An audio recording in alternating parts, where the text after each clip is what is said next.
24 orang mantan terpidana kasus korupsi maju dan lolos sebagai calon anggota legislatif. Mereka maju untuk memperebutkan kursi di DPR RI, DPRD, dan juga DPD.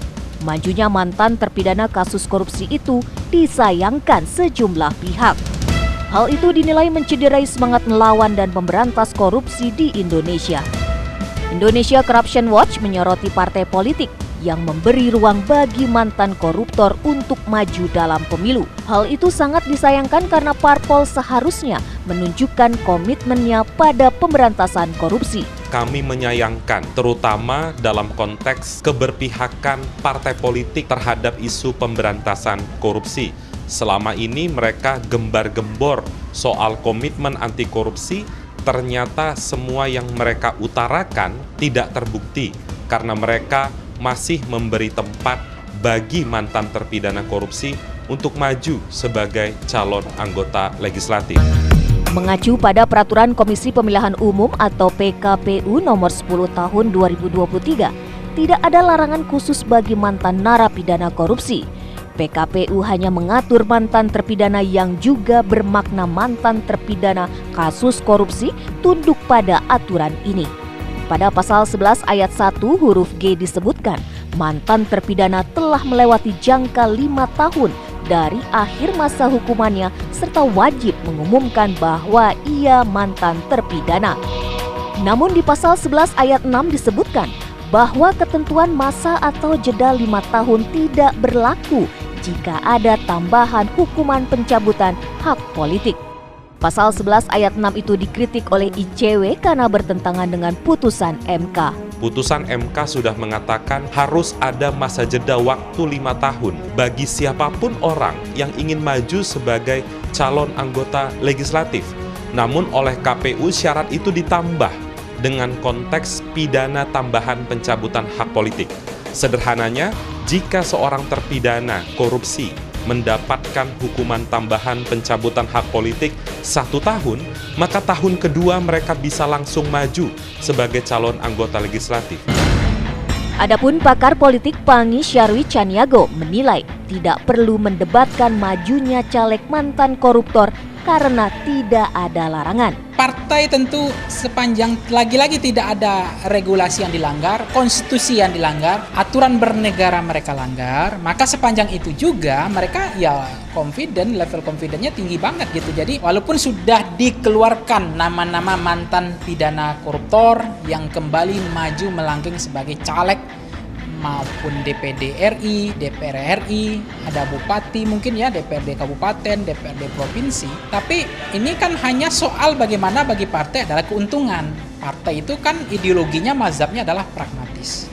Sepanjang mereka ada kepentingan, bagaimanapun mantan-mantan narapidana koruptor itu, dia punya basis, dia punya konstituen, dia punya modal elektoral yang sudah besar, beliau punya basis massa yang cukup menjanjikan juga kan sampai sejauh ini. Demikian pula dengan partai politik yang memberi kesempatan bagi mantan koruptor untuk maju dalam pemilu. Ia menilai partai politik mengutamakan pragmatisme. Mantan napi koruptor dinilai memiliki basis massa dan dana untuk memenangkan kursi parlemen. Parpol berpeluang kehilangan kursi jika tak memberi restu pada mereka. Faktanya banyak juga caleg-caleg yang kemarin mantan napi narapidana koruptor itu terpilih kembali. Jadi nggak ada juga istilah efek jerah bagi mereka. Nah bagi partai ini hanya soal kursi. Kalau misalnya tidak diambil mereka ini, mereka ada misalnya sudah prospek 1 kursi. Kalau mereka nggak diusung, maka partai tersebut ada kehilangan momentum, kehilangan peluang. Sedangkan pakar hukum tata negara Refli Harun menilai ada pertentangan antara etika dan fakta di masyarakat. Majunya caleg mantan koruptor dinilainya tidak sesuai dengan etika politik.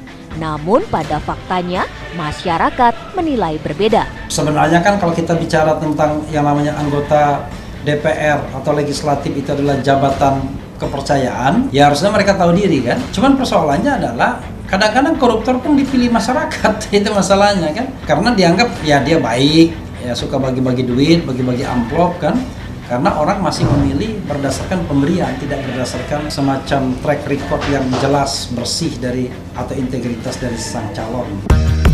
Majunya caleg dengan latar belakang kasus korupsi dinilainya bukan soal tidak adanya kader berkualitas untuk mengisi posisi caleg. Mantan koruptor kerap kali memiliki modal yang tidak dimiliki kader lainnya. Sebenarnya lebih pada bukan kader berkualitas menurut saya. Pertama, karena memang jalinan pertemanan ya dengan pengurus partai politik. Kedua, logistik. Jadi orang yang mau masuk pemain baru misalnya, mungkin dia ada logistik, tapi nggak bisa masuk karena tidak ada channel ke DPP misalnya. Atau sebaliknya, ada channel DPP tidak ada logistiknya. Jadi dua-duanya penting. Nah, mungkin ex-koruptor itu dia punya channel karena dia teman dia kan sebelumnya, dan dia juga punya logistik. Kewajiban caleg ex-koruptor untuk mengumumkan dirinya adalah mantan napi korupsi dinilai tidak berpengaruh banyak. Pada faktanya banyak masyarakat yang juga bersifat pragmatis. Mereka melupakan latar belakang seorang caleg karena terbuai dengan pemberian atau kebaikan temporer dari caleg tersebut. Mestinya regulasi yang diperbaiki, peraturan undang-undang yang diperbaiki, konstitusi yang jelas diperbaiki untuk mengatakan bahwa tidak ada tempat untuk mantan napi ex-koruptor, itu saja. Jadi nggak usah kembali kemudian ditandai-tandai. Menurut saya nggak ada, ini sama aja pembohongan publik. Sama saja kita tidak jujur, nggak fair gitu. Disuruh dikasih label, ditandai, oh ini mantan napi ex-koruptor jangan dipilih ya. Menurut saya nggak mungkin gitu. Karena masyarakat kan juga punya keputusan pilihan, apalagi ada pengaruh politik uang ya, pengaruh bantuan barang. Untuk menghentikan polemik itu, Pangi menilai perlu dibuat aturan yang melarang mantan koruptor maju sebagai calon legislator atau calon kepala daerah. Selama tidak ada larangan, mereka akan leluasa tampil kembali dalam kontestasi politik.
Hal senada diungkapkan anggota DPR dari fraksi Partai Demokrat Didi Mukrianto. Didi tidak menampik ada ongkos politik yang harus dibayar demi mendulang suara, meski angkanya sangat relatif. Beberapa kali election yang saya lakukan ini ya relatif sekali, namanya kos politik ya secukupnya saja gitu. Tapi juga saya mendengar bahwa banyak juga yang mengeluarkan kos politik besar gitu, tapi juga tidak terpilih gitu. Nah ini kan tidak kemudian menyederhanakan bahwa rakyat bisa dibeli dengan uang. Sekali lagi bahwa Ya, modal finansial dibutuhkan tapi bukan berlebih-lebihan, secukupnya saja. Lantas, bagaimana dengan caleg yang baru kali ini ikut berkompetisi?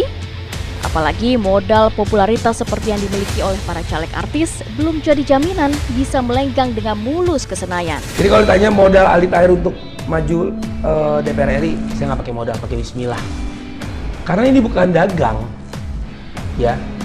Kalau kita pakai modal dagang, otomatis mengharapkan untuk balik dong modal yang dikeluarkan. Kalau ini enggak, maka ini harus diluruskan.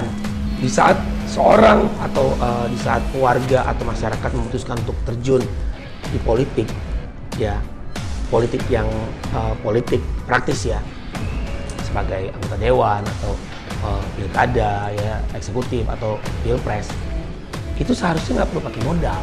Itu terserah yang lain. Kalau misalnya ada yang berpikiran, nyalek itu perlu biaya besar, ya saya nggak ada dana, ya saya bismillah cuma ada niat untuk mengabdi dan itu aja.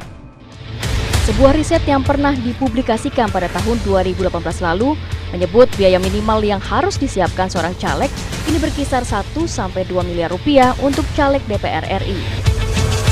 500 juta rupiah sampai 1 miliar rupiah untuk caleg DPRD provinsi, 250 juta rupiah sampai 300 juta rupiah untuk caleg yang bertarung di tingkat DPRD kabupaten kota. Angka ini tentunya bisa jauh lebih besar akibat banyaknya dana-dana siluman yang tiba-tiba bermunculan. Apalagi semakin rendah popularitas figur seorang caleg akan membuat biaya untuk branding politik juga semakin tinggi. Lagi-lagi, tidak ada makan siang yang gratis. Modal yang datang dari beraneka sumber, entah dari kantong pribadi, dipandari, atau sponsor tersembunyi. Konsekuensinya, caleg yang mendapatkan kursi mau tidak mau harus putar otak mengembalikan modal dengan cara apapun demi menutupi ongkos politik yang terlampau tinggi.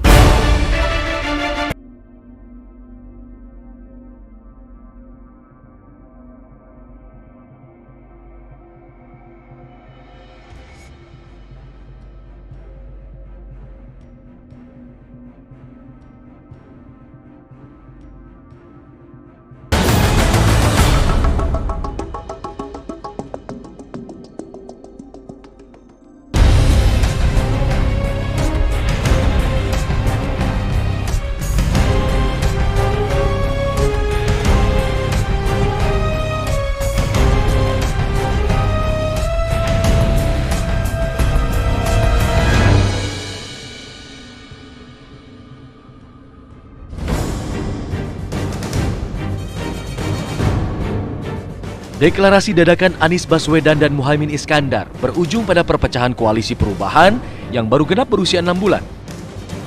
Demokrat yang merasa dikhianati akhirnya memutuskan keluar dari koalisi. Tak mau berlama-lama ditinggal sendiri, Demokrat pun memutuskan siap menjajaki koalisi yang baru. Dalam upaya memperjuangkan perubahan dan perbaikan itu, Demokrat akan berikhtiar untuk bergabung dengan koalisi lain yang memiliki kesamaan cara pandang, visi kebangsaan, dan etika politik. Mari kita songsong perjalanan politik yang baru dengan hati yang bersih, dengan niat yang baik, cara yang baik, dan tujuan yang baik. Mari kita buka lembaran baru ke depan. Kita harus segera move on. Pertanyaan yang kini muncul, kemanakah Partai Demokrat akan berlabuh? Apa skenario yang disiapkan Demokrat jika kubu Prabowo dan kubu Ganjar Pranowo sudah siap membuka diri? Komunikasi politik antara Partai Gerindra dan Partai Demokrat terus berjalan ya, bahkan jauh sebelum peristiwa misalnya pencalonan Anies dan Gus Muhaimin.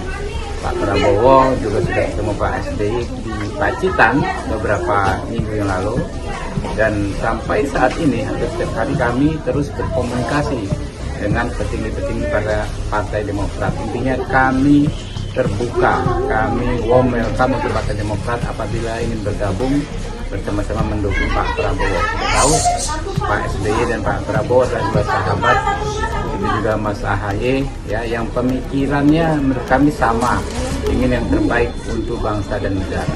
Kerjasama politik dengan Demokrat melalui beberapa tahap. Ya, tahap komunikasi politik sudah dilakukan, bahkan sudah cair, kita sudah saling berkomunikasi. Mbak Puan berkomunikasi dengan Mas AHY, bahkan pertemuan yang diadakan di Gelora Bung Karno itu mendapat respon sangat positif dari masyarakat Indonesia. Kami dalam level kesekjenan juga komunikasi. Kemudian yang ketiga, komunikasi di fraksi DPR RI. Ini merupakan hal yang positif. Kerjasama itu merupakan bagian dari dedikasi bagi bangsa dan negara, sehingga ketika nantinya misalnya ada jodoh, itu akan sama-sama memperkuat karena didasarkan pada komitmen, bukan pada kepentingan sesaat. Maka kami juga memberikan penjelasan bahwa bekerja sama dengan PD Perjuangan, Pak Ganjar Pranowo ini bukan ingin berkuasa, tetapi tuanku adalah rakyat. Jadi berbeda ya dengan yang di sana. Direktur Eksekutif Poltreking Indonesia Hanta Yuda menyebut ada 3 opsi yang bisa diambil Partai Demokrat. Opsi tragis jika kembali ke Anies, opsi strategis untuk membentuk poros baru, atau opsi realistis jika bergabung dengan salah satu koalisi yang ada. Menurut saya bagi Partai Demokrat itu ada 3 opsi. Satu opsi tragis, kedua strategis, dan ketiga realistis. Kenapa saya bilang tragis? Kalau ternyata Demokrat setelah turbulensi kekecewaan luar biasa kepada Anies Baswedan yang sampai billboard foto-foto Anies itu dilepas dan seterusnya, tapi akhirnya opsinya kembali ke Anies, ini tragis buat Partai Demokrat. Tapi opsi ini saya kira paling kecil. Tapi dalam politik masih harus kita buka analisa itu. Yang kedua, pilihan strategis ini yang terbaik ideal buat Partai Demokrat. Tapi peluangnya juga agak sulit, yaitu ketika Partai Demokrat berhasil membuat poros politik baru, syaratnya berat. Dia harus berhasil mengajak PKS bersama, artinya PKS juga meninggalkan Anies Baswedan, lalu mengajak P3 meninggalkan Ganjar Pranowo. Ini kan ada wacana poros keempat. Nah, kalau ini yang bisa ditempuh oleh Partai Demokrat dengan konsensus politik barunya, maka ini paling ideal. Kenapa? Karena misi utama Partai Demokrat ini menjadikan AHY menjadi calon itu sangat besar. Sebagai cawapres terutama besar potensinya, bahkan bisa capres kalau ada komunikasi negosiasi misalnya disebut-sebut dengan Sandiaga Uno. Tapi peluangnya per hari ini saya lihat masih kecil karena PKS masih kuat ke Anies Baswedan dan P3 masih cukup lengket dengan PDIP dan Ganjar.